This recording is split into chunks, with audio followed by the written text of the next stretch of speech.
اعوذ باللہ من الشیطان الرجیم بسم اللہ الرحمن الرحیم افلا يتدبرون القرآن ام على قلوب اقفالها صدق اللہ مولانا العظیم الصلاة والسلام علیک یا سیدی یا رسول اللہ الصلاة والسلام علیک یا سیدی یا حبیب اللہ الصلاة والسلام علیک یا سیدی یا شفیع المذنبین وعلى آلك وأصحابك يا سيدي يا رحمة للعالمين۔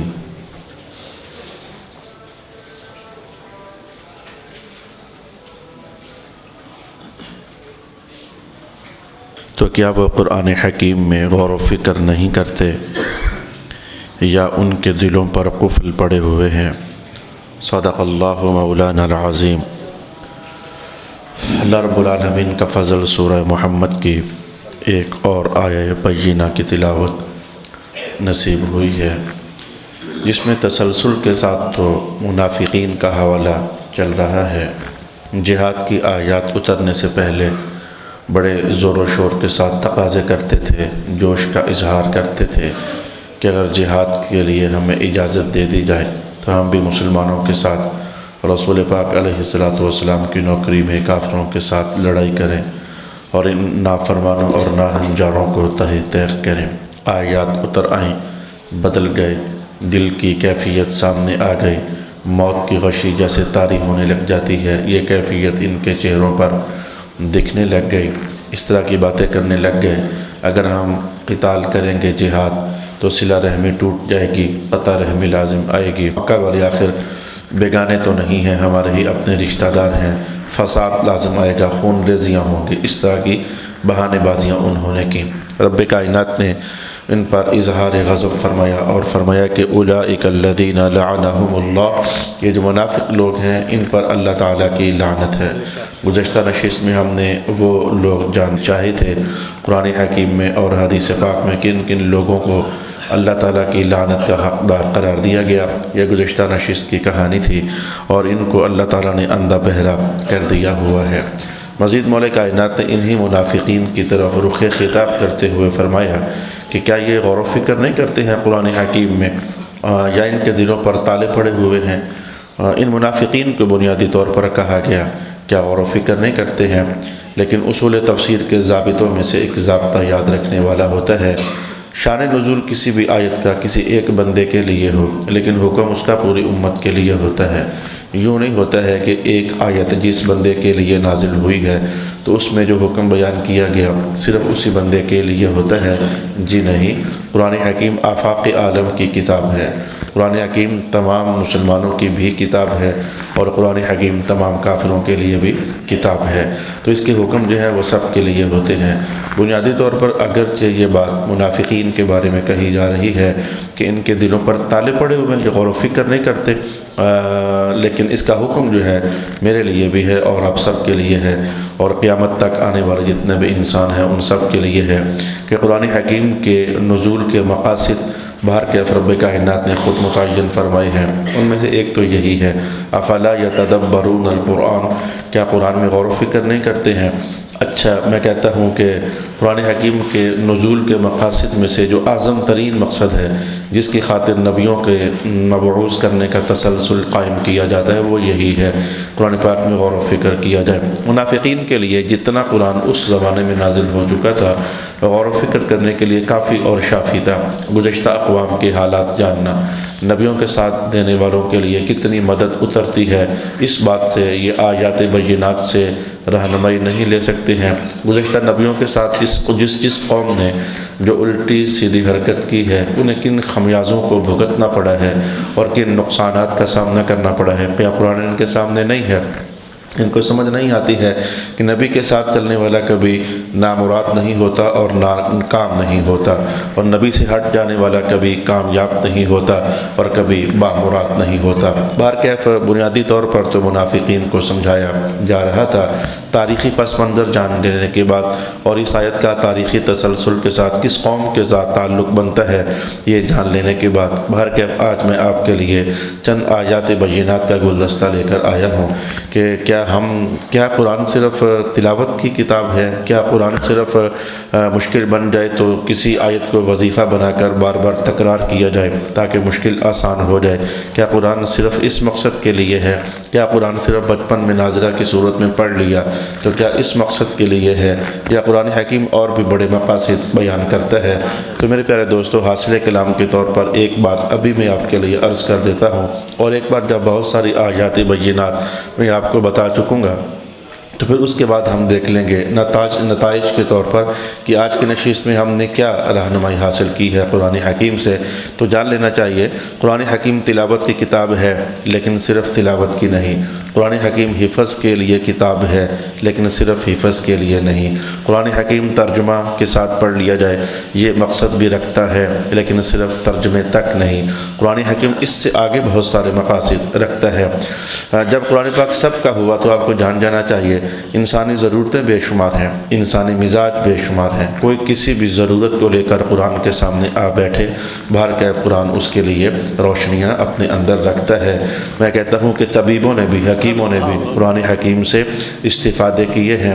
میں تو اس دن جب طلباء کو حدیث پڑھا رہا تھا کہ جب شہد کے متعلق قرآن پاک نے کہا تھا کہ اس میں شفا ہے لوگوں کے لیے، تو اس پر مفسرین نے کرام نے بھی ارشاد فرمایا یہ جو طبیب لوگ معجونیں تیار کرتے ہیں کئی چیزوں کو ملا کر کے تو پھر ایک معجون تیار کر دینے، کیا اس کی اصل قرآن حکیم میں موجود ہے؟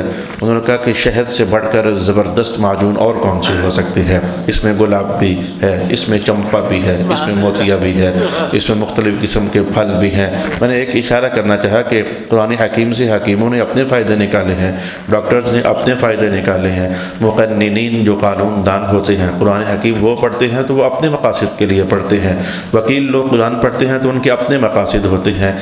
میں کہتا ہوں کہ اگر کوئی قاضی قرآن پڑھتا ہے تو اس کے اپنے مقاصد ہوتے ہیں، کوئی فقیہ قرآن پڑھتا ہے تو اس کے اپنے مقاصد ہوتے ہیں، کوئی چلے کرنے والے اور وظیفے کرنے والے قرآن کے سامنے آ کر زانوِ تلمس طے کرتے ہیں تو ان کے باہر کیف اپنے مقاصد ہوتے ہیں۔ تاجر بھی آتا ہے قرآن سے فیض لینے کے لیے۔ میں کہتا ہوں کہ اجارہ داری کرنے والے اور کیسے اجرت پر لین دین کیا جاتا ہے، ان لوگوں کے لیے قرآن کی ہدایات الگ نوعیت کی ہیں۔ شادی کرنے کا عنوان چھڑ جائے تو قرآن ان کے لیے ہدایت کے ایک الگ سے عنوانات ہیں جو کہ قائم کر دیتا ہے۔ ماں باپ کی خدمت کرنے کے لیے قرآن سے اگر رہنمائی لی جائے تو اس کی آیات ہی الگ ہیں۔ بچوں کی تعلیم و تربیت کا حوالہ قائم کیا جائے تو میں کہتا ہوں کہ ماں باپ کو سمجھانے میں قرآن حکیم نے جو حق ادا کیا ہے، علم العقائد سے وابستگی رکھنے والے جب قرآن میں آتے ہیں تو اس سے عقائد حاصل کرنے لگ جاتے ہیں۔ تاریخ سے شغف رکھنے والا کوئی شخص قرآن حکیم میں آئے تو قرآن پاک کبھی اس کے سامنے قوم عاد کی تاریخ لے آتا ہے، کبھی اس کے سامنے شیطان اور ابلیس کی تاریخ لے آتا ہے، کبھی قرآن اس کے سامنے جناب آدم کی تاریخ لے آتا ہے، جناب یوسف علیہ السلام کے کنویں سے لے کر اقتدار کے تاج تک پہنچنے کی تاریخ قرآن حکیم سامنے لے آتا ہے۔ الغرض میں کوئی ایک عنوان ہو تو بتاؤں، قرآن پاک نے اسی لیے عنوان گن گن کر نہیں بلکہ یہ ارشاد فرما دیا تبیانا لکل شیء، قرآن میں تو سب کچھ ہے، اب اپنی اپنی ضرورت ہے کہ کون اپنی کتنی ضرورت لے کر قرآن کے سامنے آتا ہے اور اپنا کشکول بھر کر لے آ جاتا ہے۔ تو رب کائنات نے ارشاد فرمایا افلا یتدبرون القرآن، تو کیا یہ لوگ قرآن حکیم میں غور و فکر نہیں کرتے ہیں؟ میں نے آپ کے سامنے ایک مختصر سا خاکہ رکھا ہے کہ اب ہوا یہ ہے بدقسمتی سے، اسے یقیناً بدقسمتی ہی کہا جا سکتا ہے کہ ہم نے قرآن حکیم کو زیادہ سے زیادہ ناظرہ تلاوت کی قرآن تلاوت کی کتاب بنا لیا، تھوڑی بہت تلاوت کر لی، اور وہ بھی سارے نہیں میں نے اس لیے کہا کہ ایک سفر میں ایک صاحب کے ساتھ مجھے جانا ہوا کہ میرے پاس ابھی وقت باقی تھا جہاں میں نے منزل مراد پر پہنچنا تھا، میں نے کہا 2 آیات کی تلاوت کر لیتا ہوں، تو انہوں نے حیرت سے مجھے جب یہ جملہ کہا تھا تو مجھے اس علم میں اور اضافہ ہی ہوا تھا۔ وہ کہنے لگے کہ آپ کیا روزانہ قرآن پڑھتے ہیں؟ اللہ اکبر، ان کا یہ جملہ مجھے اندر سے ہلا گیا کہ آپ روزانہ قرآن پڑھتے ہیں۔ میں نے کہا اللہ کے فضل سے روزانہ قرآن پڑھتا ہوں۔ وہ کیا مسلمان ہے جس کی صبح میں قرآن ہی نہ آئے؟ وہ کیا مسلمان ہے جو سوتے سوتے بستر پر لیٹ کر بھی کچھ آیات